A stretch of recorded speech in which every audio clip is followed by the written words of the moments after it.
आइए सभी लोग एक बार भगवान का नाम बोलेंगे, उसके पश्चात में भगवान की पावन कथा। कनक भवन दरवाजे खड़े रहो, कनक भवन दरवाजे खड़े रहो।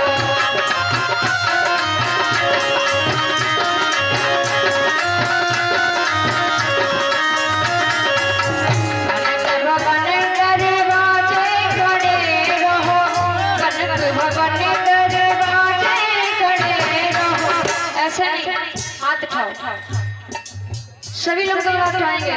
अगर सच्चे दिल से भगवान के मंदिर में भगवान की कथा को सुनने आए हो तो सभी लोग दोनों हाथ उठाएंगे और ताली बजा करके बोलेंगे, कनक भवन दरवाजे